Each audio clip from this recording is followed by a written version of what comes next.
तो नमस्कार। आज शनिवार है और शनिवार को आमतौर पे आप लोगों की फरमाइश की वजह से ऐसी कहानी सुनाता हूँ जिसके बीच में कुछ विजुअल या फोटोग्राफ्स डाल सकूँ, ताकि बहुत सारे लोग जो नहीं जानते हैं उनको समझ में आए। हालांकि आज की जो कहानी है मुझे लगता है कि उसके लिए तस्वीर या किसी विजुअल या वीडियो की ज़रूरत नहीं है, क्योंकि वो हम सब के जहन में, हमारी आंखों के सामने है। और एक तस्वीर तो मैं कभी भूलता ही नहीं हूँ, आप लोगों ने भी देखा होगा तमाम अखबारों में, मैगजीन में, टीवी पे। Mohammad Ajmal Kasab CST station, railway station Mumbai पे AK-47 हाथ में लेकर जो उसकी तस्वीर थी वो कभी भुलाए नहीं भूलती है। एक मतलब बच्चे से बड़ा हुआ एक लड़का, पूरी तरह से मैं उसको ये भी नहीं कहूँगा। मोहम्मद अजमल कसाब लाहौर के नज़दीक ओकारा एक ज़िला है, छोटा सा गांव कस्बा है, वहाँ पैदा होता है बेहद गरीब घर में। बाप जो है उसके, वो रेडी लगाते हैं फुटपाथ पे और उसी से कमाई, घर में बाकी बच्चों की परवरिश। गरीबी से उठा और बचपन से ही बुरी सोहबत में भी रहा। 2005 में वो अचानक अपना घर छोड़ देता है और शहर की तरफ निकल लेता है। पहले लाहौर जाता है, फिर कराची जाता है और यूं ही भटकता रहता है, आवारागर्दी करता रहता है। ज़िंदगी में उसका कोई मकसद नहीं था। गरीबी, पढ़ाई लिखाई नहीं, पैसे नहीं। अब यहाँ से शुरू होता है एक दूसरा खेल। आम तौर पर जो आतंकवादी संगठन है वो ऐसे लोगों पे अपनी नज़र रखते हैं जिनका एक तो दिमाग कच्चा हो, कच्ची मट्टी की तरह। जो आप देखते हैं ना, जो कुम्हार जो बर्तन बनाता है मट्टी का, तो जब मट्टी का कच्ची और गीली होती है तो उसको आप कोई भी शेप दे सकते हैं। सेम ऐसे ही लोगों की तलाश होती है ऐसे आतंकवादी संगठन को जिहाद का जहर भरने के लिए, ताकि उनके दिमाग में आसानी से भरा जा सके। ऐसे कच्चे दिमाग और ऐसे लोग मेनली उनके टारगेट होते हैं। इस बात का मुझे एहसास जब अफजल गुरु का मैं इंटरव्यू कर रहा था तब हुआ था। अफजल गुरु ने अपने इंटरव्यू में कहा था कि बार बार जब पार्लियामेंट अटैक के बारे में पूछा था मैंने, कहा कि उन लोगों ने हमेशा जिहाद का जहर भरा था कि ये करोगे तो ये होगा, जन्नत मिलेगी, तमाम चीज़ें। तो इसी दौरान में, चूँकि पाकिस्तान में चाहे वो लश्कर हो, जैश हो, हिजबुल मुजाहिदीन हो, ये सारे खुलेआम काम करते हैं ऑर्गेनाइजेशन, मदरसे की शक्ल में, स्कूल की शक्ल में। तो वो ऐसे लड़कों की तलाश में रहते हैं। एक मुसलमान वह भी था जिसने सबसे बड़ी कुर्बानी भारत माता के लिए दी थी, अब्दुल हमीद जी, परमवीर चक्र। 1965 के युद्ध में वे शहीद हुए थे, जिन पर हमें आज भी गर्व है।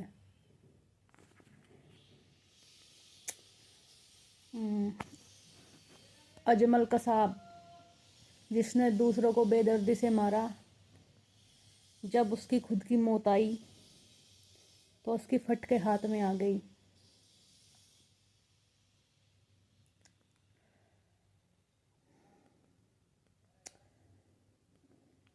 मरने के बाद हैवानियत की जाए या फिर इज्जत दी जाए, उससे फ़र्क नहीं पड़ता।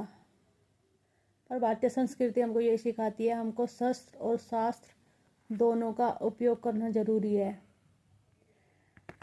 पता है दोस्तों, एक मुझे ये समझ में नहीं आता कि दुनिया का चाहे कोई सा भी धर्म हो, मजहब हो, भाई जितना मैं जानती हूँ, जितनी मेरी समझ है, मुझे लगता है कि हर धर्म, हर मजहब शांति, इंसानियत, मेंटल पीस सिखाता है।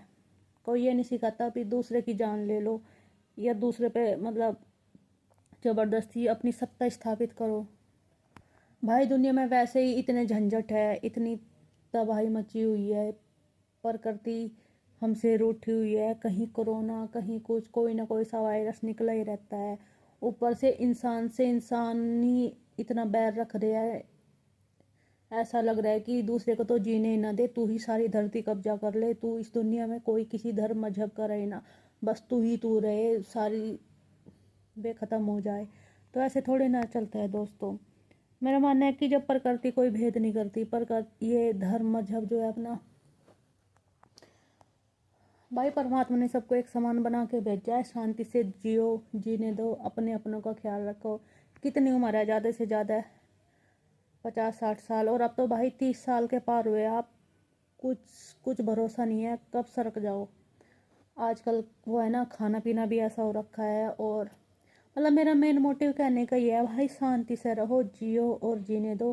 क्यों ज़बरदस्ती किसी की ज़िंदगी लेने पे तुले हुए हो। और जो ये आतंकवादी होती है, खैर इनकी तो ट्रेनिंग ही ऐसी होती है, इंसान को गाजर मूली की तरह वो कर देना। तो वैसे ही कुछ लड़कों के ज़रिए अजमल कसाब लश्कर के संपर्क में आता है, उनके कांटेक्ट में आता है। लश्कर वाले उसको उठा के ले जाते हैं, फिर कहते हैं कि तुम अपनी ज़िंदगी बर्बाद कर रहे हो, आओ दीन के लिए कुछ करो, धर्म के लिए, मज़हब के लिए करो और जिहाद करो। तो ये जिहाद वो शब्द है जो बहुत जल्दी लोगों को भड़का देता है। हालांकि जिहाद का असली मतलब ये नहीं है किसी को मारना, किसी की जान लेना। जिहाद बहुत ही दूसरी चीज़ है। जिहाद मतलब बुराइयों से लड़ना होता है, लेकिन उसका गलत पूरा इस्तेमाल, उसका मतलब ही माने ही बदल दिए गए। तो लश्कर के संपर्क में आता है, लश्कर धीरे धीरे उसके जहन में जिहाद का जहर भरती है और उसके बाद उसकी ट्रेनिंग दी जाती है बाकायदा हथियारों को चलाने की, लड़ने की, मरने की, मारने की। और साथ में उससे कहा जाता है कि तुम ये सब जो करोगे तो इसके दो फ़ायदे हैं। एक, तुम्हें जन्नत मिलेगी, जन्नत में हूरें मिलेंगी, खूबसूरत खूबसूरत परियाँ मिलेंगी, और यहाँ तुम्हारी जो माली हालत ख़राब है उसकी ज़िम्मेदारी हमारे, तुम्हारे बाद हम तुम्हारे घर वालों को इतने लाख रुपए देंगे और उनका ख्याल रखा जाएगा। तो फैमिली बैकग्राउंड, गरीबी, जिहाद, पैसे, हूर, जन्नत, ये सारी चीज़ें कसाब के जहन में भरी गई और उसके बाद उसकी ट्रेनिंग शुरू होती है। उधर लश्कर और उनके जो आका थे उनके दिमाग में कुछ और खुराफात चल रहा था, उन्हें मुंबई पे हमला करना था, तो उसके लिए उनकी टीम बनानी थी। तो बहुत सारे लड़कों की ट्रेनिंग के बाद 10 लड़कों को चुना जाता है और उन 10 लड़कों में से एक कसाब था। और इनको बाकायदा, कसाब का आप इंटरव्यू भी सुना होगा आपने, सारे चैनल पे है, यूट्यूब पे है, और बाद में इन्वेस्टिगेशन में भी आया। कसाब ने खुद भी एक्सेप्ट किया कि उसे कहा गया था कि मरने के बाद आपके जिस्म से खुशबू आती है, जन्नत मिलती है, जन्नत में हूरें मिलती हैं, यहाँ माँ बाप को पैसे भी देंगे वो लोग, तो इसलिए मैंने ये सब किया। तो 10 लोगों की टीम बनती है। उसके बाद बाकी की कहानी आपको पता ही है। वो मुंबई पहुंचते हैं, मुंबई पे हमला होता है, कसाब सी स्टेशन पे अंधाधुंध गोलियां चलाता है, और अलग अलग ये कुछ जो आपके ताज होटल, ओबराय, बाकी में आतंकवादी घुसे थे जहाँ जहाँ, उसके बाद मुठभेड़ चलती रहती। 10 में से 9 आतंकवादी मारे जाते हैं। इकलौता जिंदा कसाब था जो पुलिस के हाथ में आता है, और कसाब को भी गोली लगी थी, लेकिन कसाब को मुंबई पुलिस के कुछ जाबाज लोग थे जिन्होंने कसाब को जिंदा पकड़ा। और ये बड़ा इंपॉर्टेंट कैच था, क्योंकि आमतौर पे ऐसे फिदाइन अटैक या फिदाइन ऑपरेशन में आतंकवादी ये है कि लास्ट में खुद को मार लेते हैं, लेकिन कसाब के पकड़ने का एक इम्पॉर्टेंट इसलिए था कि न सिर्फ उस पूरे ऑपरेशन के बारे में उसने जानकारी दी, उसने पाकिस्तान का पोल खोला और उसने बताया कि कौन कौन लोग थे, क्या क्या था, कैसे तैयार की। तो हमारी एजेंसी के लिए उसके ज़रिए दी गई जानकारी बड़ी कीमती थी। तो खैर कसाब जिंदा पकड़ा जाता है। उसके बाद कसाब अपना जुर्म भी कबूल कर लेता है। हालांकि पाकिस्तान लगातार मना करता रहा। उसने कहा हाँ, साजिश हमारी ज़मीन पे कुछ रची गई थी, लेकिन बाकी का कोई मतलब नहीं। उसने तो कसाब को पाकिस्तानी मानने से भी इनकार कर दिया, जबकि Pakistani TV channel, Pakistani media ने उस वक्त बड़ा अच्छा काम किया था। वो कसाब के गांव तक पहुंच गए और कसाब के फैमिली को ढूंढ लिया, और उन्होंने कसाब का पाकिस्तान से रिश्ता जो है वो इस्टेब्लिश भी कर दिया था। लेकिन पाकिस्तानी गवर्नमेंट ने इस चीज़ को कभी ऑफिशियल माना नहीं। तो खैर कसाब की गिरफ्तारी के बाद मुकदमा चलता है विशेष अदालत में, और 6 मई 2010 को, ये 2008 का वाक़या था जब कसाब पकड़ा गया था 26/11, उससे ठीक 2 महीने के करीब, पौने दो साल के अंदर अंदर विशेष अदालत में इस पूरे मुकदमे की कार्रवाई शुरू होती है। और विशेष अदालत 6 मई 2010 को कसाब को फांसी की सज़ा सुना देती है। इसके बाद ये मामला हाई कोर्ट में जाता है। यहाँ कसाब के लिए भी, हमारे यहाँ देखिए ये खूबसूरती है हमारी डेमोक्रेसी की और जुडिशल सिस्टम की, कि जो 166 लोगों की मौत का जिम्मेदार था, जिसने मुंबई के सीने को छलनी किया, न जाने कितने घर में आंसू दिए, कितने घरों को वीरान कर दिया, ऐसे कातिल, ऐसे आतंकवादी को भी इंसाफ का पूरा हक दिया गया। और बाकायदा ये नहीं कि गलत तरीके से, जो एक आम हिंदुस्तानी को राइट है वही उस पाकिस्तानी आतंकवादी को भी दिया गया अपने केस को लड़ने के लिए। और उसके बाद फैसला आता है, और चूँकि इसमें कसाब खुद एक्सेप्ट कर चुका था, तो पौने 2 साल के अंदर अंदर 6 मई 2010 को विशेष अदालत जो लोअर कोर्ट थी वो कसाब को फांसी की सज़ा सुनाती है। इसके बाद अपील होता है हाई कोर्ट में, हाई कोर्ट भी फांसी की सज़ा को बरकरार रखती है। फिर सुप्रीम कोर्ट में मामला जाता है, सुप्रीम कोर्ट भी फांसी की सज़ा बरकरार रखती है। जब ये तीनों कोर्ट फांसी की सज़ा बरकरार रखती है, तो फिर नवंबर 2012 में, मतलब जब सुप्रीम कोर्ट के भी फैसले के बाद अजमल कसाब एक मर्सी पिटिशन देता है प्रेसिडेंट ऑफ इंडिया को, दया याचिका, और तब प्रेसिडेंट थे प्रणब मुखर्जी, डॉक्टर प्रणब मुखर्जी। तो उनके पास वो दया याचिका जाती है, लेकिन 5 नवंबर 2012 को Pranab Mukherjee president of India उसकी मर्सी पिटिशन को खारिज कर देते हैं, उसको रहम देने से मना कर देते हैं। 5 नवंबर को मर्सी पिटिशन खारिज करते हैं। 7 नवंबर को उनका ये लेटर होम मिनिस्ट्री के पास पहुंचता है, क्योंकि प्रोसीजर यही है। तब होम मिनिस्टर थे सुशील कुमार शिंदे, उनके पास जैसे ये लेटर आता है, वो अगले ही दिन 7 नवंबर को लेटर आता है। 8 नवंबर को महाराष्ट्र सरकार को ये लेटर भेज देते हैं कि चूंकि lower court, high court, supreme court सबने फांसी की सज़ा दी, प्रेसिडेंट ऑफ इंडिया ने भी मर्सी पिटिशन खारिज कर दी, तो अब सारे दरवाजे बंद हैं इसके लिए, कानूनी भी और रहम के भी, इसलिए अब आप फांसी की तैयारी कीजिए। तो 7 नवंबर को प्रेसिडेंट ऑफ इंडिया का लेटर मिलता है। 8 नवंबर को सुशील कुमार शिंदे, तब के गृह मंत्री, होम मिनिस्टर, महाराष्ट्र सरकार को लेटर भेज देते हैं। 10 नवंबर को महाराष्ट्र सरकार की एक मीटिंग होती है और उसमें तय होता है कि फांसी की तारीख क्या होनी चाहिए, और ये सारी चीज़ें अभी तक बहुत गोपनीय है। तो 2 डेट फिक्स किया जाता है, एक 20 नवंबर और एक 21 नवंबर, 20 नवंबर एंड 21 नवंबर। इनमें से किसी एक डेट में फांसी होनी चाहिए। लास्ट में डिसाइड होता है कि 21 नवंबर 2012, ये 12 की बात कर रहा हूँ, तो 21 नवंबर को फांसी की सज़ा की फांसी दी जाएगी, ये तय होता है। कहते हैं कि 21 नवंबर, और ये सारी चीज़ें इतनी जल्दी हुई, इसके पीछे जो वजह थी उसमें 2 चीज़ें थी। एक, तब रहमान मलिक पाकिस्तान के इंटीरियर मिनिस्टर हुआ करते थे, उनको जनवरी में इंडिया आना था वीज़ा रिलेटेड इश्यूज़ पे बात करने के लिए। दूसरा, विंटर सेशन पार्लियामेंट का शुरू होने जा रहा था, तो सरकार चाहती थी कि पार्लियामेंट का सेशन शुरू होने से पहले ही कसाब को फांसी दे दी जाए। तो ये 2 मेन रीज़न बताए जाते हैं जिसकी वजह से ये डेट, जो फांसी की तारीख तय हो रही थी। तो 21 नवंबर को तारीख तय होती है। इसके बाद पहली बार नवंबर 12 नवंबर को, चूँकि 10 नवंबर को तारीख तय कर दी गई कि 21 नवंबर को दी जाएगी, इसके बाद 2 दिन के बाद 12 नवंबर 2012 को पहली बार कसाब को मुंबई के आर्थर रोड जेल में ये बताया जाता है कि तुम्हारा मर्सी पिटिशन खारिज हो गया है और अब तुम्हारे पास कोई दरवाज़ा नहीं है, अब तुम्हारे लिए सिर्फ मौत है, फांसी होगी। उसको बताया जाता है, उससे पूछा जाता है कि तुम्हारी कोई ख्वाहिश हो तो बताओ। तो कहता हाँ, मैं अपनी माँ से, अपनी अम्मी से बात करना चाहता हूँ। तो महाराष्ट्र सरकार ये सेंट्रल गवर्नमेंट को उसकी ख्वाहिश बताती है। तो यहाँ एक्सटर्नल अफेयर्स मिनिस्ट्री, जो विदेश मंत्रालय है, और बाकी मिनिस्ट्री बैठ के तय करती है कि क्या किया जाए, क्योंकि कानून के हिसाब से आखिरी ख्वाहिश पूरी करनी ज़रूरी है। तो ये डिसाइड होता है कि नहीं, अभी नहीं बात कराएंगे और अभी बताएंगे भी नहीं। 48 घंटे पहले कसाब की आखिरी ख्वाहिश को पाकिस्तान सरकार को बताया जाएगा और उसके बाद उसकी फ़ोन पे माँ से बात कराई जाएगी, लेकिन 48 घंटे पहले। और अभी ये बात कसाब को जो बताई गई थी वो बताई गई थी 12 नवंबर को। तो फिर ये होता है कि ठीक है, अब तारीख नज़दीक आती जा रही है। 12 तारीख को कसाब को पता चल चुका है कि वो मरने वाला है। उसके बाद से उसका बिहेवियर बिल्कुल चेंज होता है, क्योंकि शुरू में कसाब को एक गलतफहमी थी कि हिंदुस्तानी कानून और यहाँ के वो चीज़ें, उसमें अभी वक्त लगेगा, टाइम लगेगा, और शायद कुछ ऐसा भी हो जाए कि फांसी टल भी जाए। तो इन सारी चीज़ों में जी रहा था गलतफहमी में। लेकिन जब 12 नवंबर को उसको पता चला, तो जाहिर सी बात है, जैसे ये पता चल जाए कि मौत नज़दीकी है, और मरना वैसे सभी को होता है, लेकिन अगर किसी को अपना डेट और टाइम पता चल जाए तो उस डेट तक आने से पहले की जो ज़िंदगी होती है वो बड़ी मुश्किल हो जाएगी। मतलब मैं खुद ही सोचता हूँ कि हम सबको अगर हमारी मौत की तारीख पता चल जाए तो शायद जीना मुश्किल हो जाएगा। जबकि ये भी सच है कि हम सब जानते हैं कि मरना है, लेकिन इसीलिए ऊपर वाले ने कुछ चीज़ें अच्छी की हैं। तो खैर धीरे धीरे वक्त बीतता है। 12 नवंबर को पता चल जाता है कसाब को। उसके बाद अब 19 नवंबर की तारीख आती है, एक हफ्ते बाद। तब तक महाराष्ट्र सरकार बहुत ही खुफिया तरीके से सारी तैयारी कर रही थी, किसी को कानो कान खबर नहीं, मीडिया से लेके पुलिस, मिनिस्ट्री, किसी को नहीं, सिर्फ गिने चुने लोगों को। 19 तारीख को एक 17 लोगों की टीम बनाई जाती है, जो इस पूरी फांसी को बेहद गोपनीय रखते हुए, सीक्रेट रखते हुए और कसाब को फांसी देंगे, और 19 लोगों की टीम बनाई जाती है। उन 19 लोगों की जो टीम थी, उसमें जो मेन रोल प्ले कर रहे थे देवेन पटेल, देवेन भारती, माफ़ कीजिएगा, इनको बनाया गया कसाब की फांसी का इंचार्ज।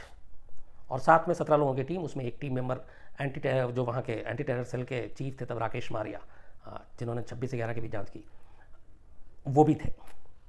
इन 17 लोगों को जो बताया गया, इन सिर्फ 17 लोगों को कि ऐसे ऐसे एक ऑपरेशन करना है, और इनमें से भी 2-3 लोगों को सिर्फ पता था कि कसाब को फांसी दी जानी है, जिसके लिए हम लोग तैयार हैं।